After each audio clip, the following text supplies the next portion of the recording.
Well, someone who was at those Senate estimates hearings and talking to bureaucrats, I don't know how he managed to do it, but was, of course, New South Wales new Senator Dave Sharma, who joins us here on the desk in Sydney on Outsiders. Dave, great to have you here on Outsiders. Good morning. You were there at Senate estimates hearings. You asked some very pertinent questions. You didn't seem to get any answers, but that seems to be the way it runs over there, about the fact that several hundred bureaucrats had signed letters basically condemning Israel, blaming Israel, genocide and all sorts of horrible language. Very, very political. And the point you were making, I think, don't want to put words in your mouth, is that the public service is supposed to be apolitical. Absolutely.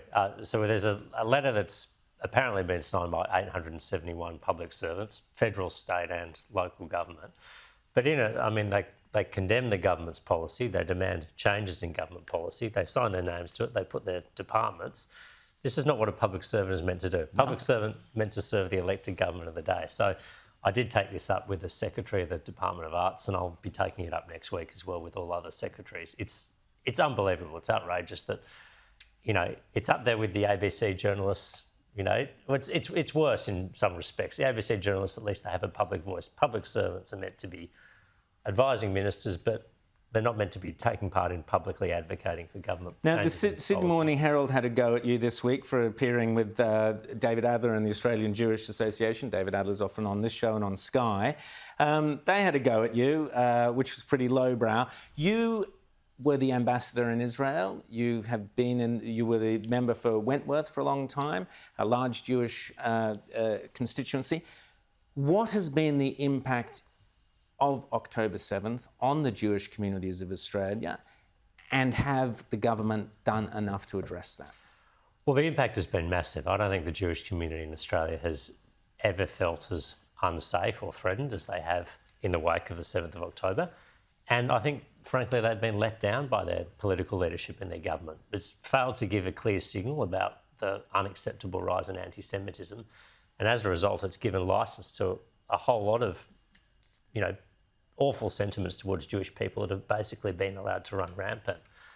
So I think the Jewish community feels let down, they feel besieged, they feel threatened, and they wonder what's become of the Australia that has been their home, many of them, since Australia's settlement. You know, the Jewish population in Australia goes back to the First Fleet.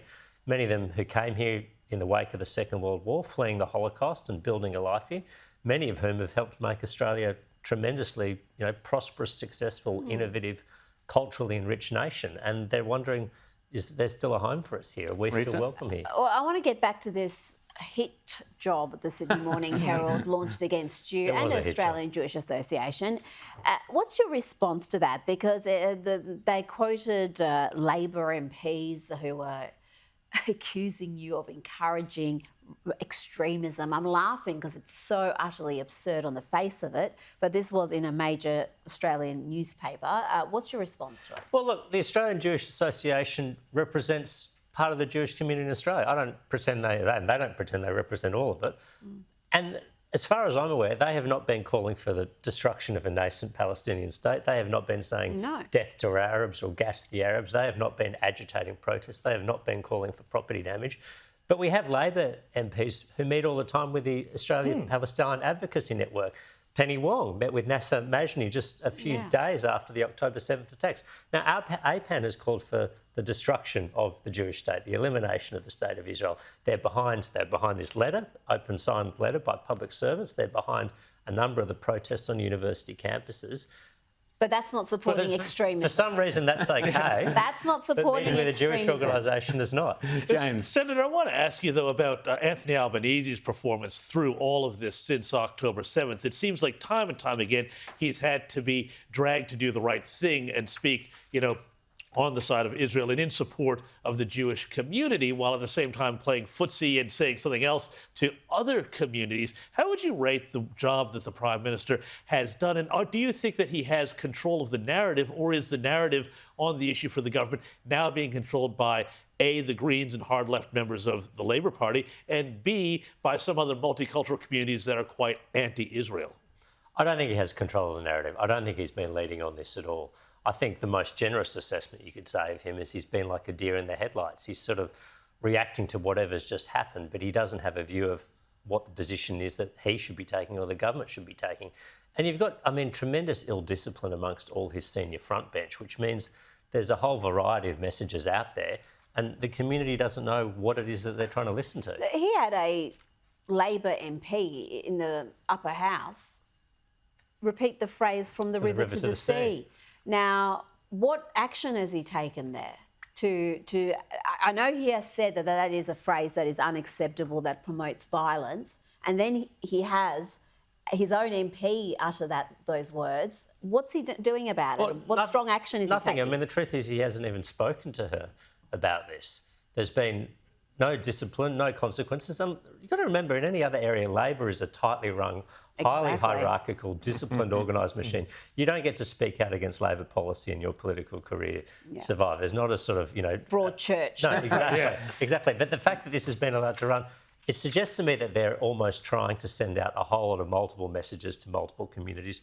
Or is he just running scared? Is he too terrified to take strong action against this MP because that is going to antagonise those very communities that he's trying to appease by playing both sides? Absolutely. Just want to quickly ask you, Dave, about the Teals, because Israel has, the Knesset is declaring or wants to declare UNRWA, the United Nations Relief and Works Agency, as a terrorist organisation. Now, you were defeated by a Teal in the seat of Wentworth. The Teals signed a letter, I've got the letter, calling for the refunding, more refinancing and refunding of Australian tax dollars to UNRWA. That was a couple of months ago. Penny Wong immediately did that, arguably at the behest of the Teals, but certainly with the support of the Teals. The seat of Wentworth, how do they respond to Allegra Spender, the person who defeated you, running around asking for the support of UNRWA, which the Knesset are now declaring a terrorist organisation? And which was found to be complicit in the October 7th terrorist attacks. Yes. UNRWA employees who, some of them literally crossed the fence into Israel and, committed murders and any other number of atrocities. The Jewish community in Wentworth is appalled by this because they recognise that UNRWA has blood on its hands as a result of the 7th of October, and UNRWA is part of the problem, not part of the solution. So the fact that someone who purports to represent the largest Jewish community in Sydney is saying the government should start funding this again, they just think is preposterous. It's detached from reality and it's incredibly unhelpful. They see it as a hostile act.